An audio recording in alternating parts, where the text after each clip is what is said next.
Hello, I'm Samuel Trapp, your Russian-speaking American. I just received a very interesting post in reply to one of my earlier video logs. Little tiny. Frankly, I'm really surprised I'm doing this. It was mainly a lark. I do a lot of things in life just because it's a lark and fun to do. And interesting. I've led a pretty interesting life. And somebody sent something. One of the persons, I have a Russian version that I get on and I spout off my thoughts in Russian. And I've had quite a bit of success, and I've only been doing it a few weeks, but it's a lot of fun. And I've gotten so many responses from so many good people. Somebody just said on one of the ones that I just posted that here I am, a Russian-speaking American who spent years working for the elimination of nuclear threat issues, weapons, get rid of them, and the INF Treaty and the Nuclear Threshold Test Ban Treaty, START 1, START 2, Open Skies, all those things, all those treaties. And very quietly, the U.S. threw those things out the window. And what that does to a military guy like me, who I spent, a good amount of time in the service working for these things, and turns out my service was completely a waste. Isn't that pitiful? It's really sad that you've wasted all of my time and taken what I did and turned it into a joke. And many, many, many others. And you're stuck in this dream where Russia is still a big bad threat because you're still thinking like you thought in the 80s. And you screwed them like you did in the 90s. And you're screwing Ukraine in the 2020s. And you've screwed NATO through the whole thing. Very interestingly, the whole thought process was that you were supposed to, when the Warsaw Pact countries dissolved the Warsaw Pact, and the Soviet Union collapsed, in large part because we outspent them. The whole plan was it was supposed to be a better, safer world. Well, then along comes Bush 1, Bush 2, anybody that followed, and destroyed everything we worked for. Kept pushing NATO further and further and further. Well, if the Warsaw Pact isn't around, why do you need NATO? Very good question. It's not like NATO really serves a purpose anymore. It's not like they're looking at a global threat anymore. The global threat is, as it always was, unfortunately, only monetary. It's not anything having to do with Vladimir Putin wanting to re-expand Russia. That's the stupidest thing I've heard. I can't believe that people are still, with serious faces, claiming that. If they do, number one, they don't know history, and number two, they don't know Vladimir Putin. And if they're claiming to be experts, they're not. If I'm a better expert than you are, you've got troubles, because I only do it part-time. And you people that are continually spouting for more war and more killing of Slavic peoples are making a huge mistake. Because you're going to lose. We're not going to win. The U.S., and sadly, and this is thinking globally and thinking long term, and it's a little saddening to me, but it's not unexpected. And somebody has to manage the fact that very soon, if not already, we are not the top dog in the pound. We're just not. And that's militarily, soon to be economically, and the engines that are driving these things in other countries, most Americans don't know about. And if they did, they'd start preparing and thinking of things the other way. We're not. We're all running around our own private little either hell or being rich or not, and just, hey man, where's my football, where's my beer on Sunday? That's somewhat depressing, because there are bigger issues than that for the entire world. India has just quit putting money into the UN because they're not feeling they're getting equal representation in the UN. So basically, they're saying, why in the world should we support an agency which doesn't recognize how important we've become? And they truly have become very important. There's 1 billion plus people there. There's 1.8 billion in China.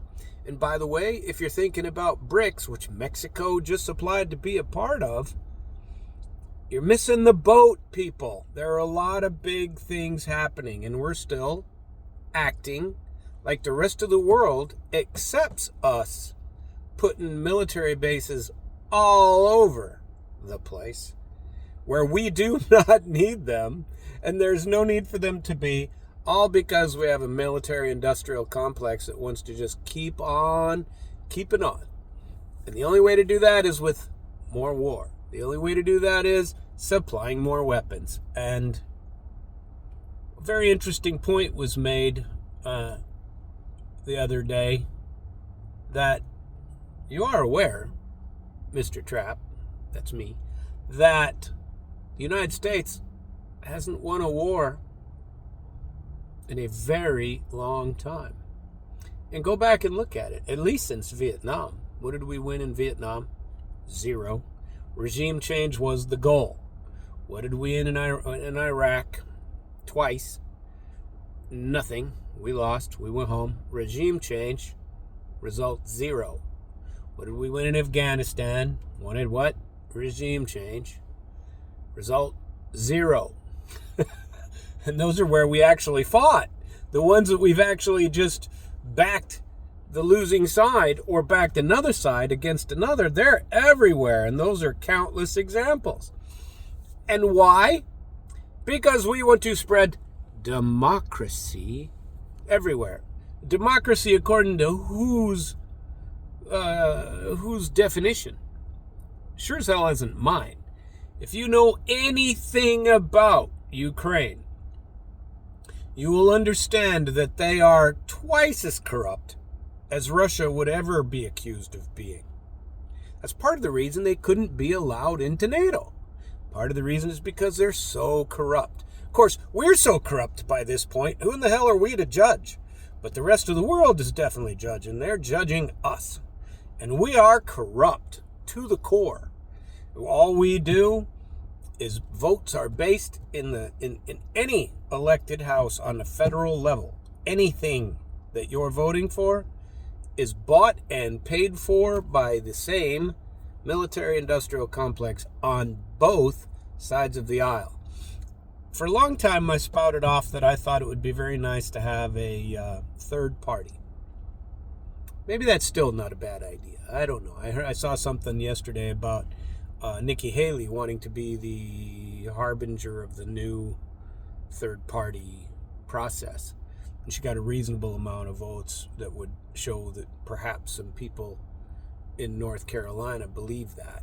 Unfortunately, I believe that most of those votes were probably Democrats trying to come out and kick the crap out of, see if they could skew it somehow against. And so I doubt that her 40% or 38% or whatever it was is really that high, because again, the Democrats are masters at manipulation of elections, far better than Republicans.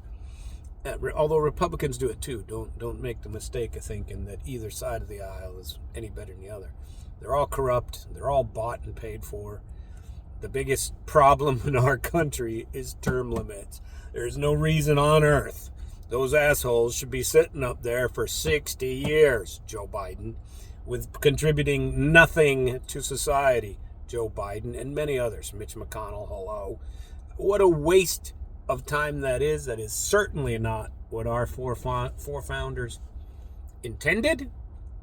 And by the way, that extends to the judiciary too. What a bunch of corrupt assholes there as well. And I do plan on writing a book about that. We're going to call it American Nightmare, the Samuel Trapp story, because I had some great things that I've done in my life, and I got screwed, made my own share of mistakes, and was attacked by government idiots quite a few times that have never worked in their lives for anything more than a government nickel. And on the judicial side, they all claim they don't work for the government. Well, we work for the court system. You think the courts aren't part of the government? That's a long, long story. I intend to write a book. Maybe I'll call it the oral book. And I drive an hour to work each way by choice. And I have a lot of time to sit and rattle off stuff. I got to do something about the ability to record longer videos and save them to my phone. This one's about to be cut off, so I got to wrap it up. But I find it alarming that our country is not discussing these things that are important. And it's either because the electorate is ignorant, which I believe is partially true, or because we all just feel like we can't do anything about it, which is sadly the way I feel. If you can fight like I can fight and understand things the way I understand them, and you still lose, then we got a system that is completely backwards and cocked up. And it'd be very nice to address these issues, because the America that I know and love and remember from when I thought it was the good guys is far from what we have today. I'm seeking good thinking Americans that feel and think the same way, so that I can become a part of whatever efforts they're trying to instill. Frankly, right now, I've never really been a huge fan of Mr. Trump, but I like his hand grenade attitude of, blow it all up, kill them all, let God sort it out, because eventually he will. And those days of reckoning are upon us pretty soon if we don't take action. And I hate to be the old guy, the sky is falling. I really don't like that. And in a lot of ways, the sky isn't falling. But by God, the sky's falling in a lot of ways too. And we need to correct our trajectory and do something to get a bigger umbrella to cover ourselves from the fallout of what is sure to come.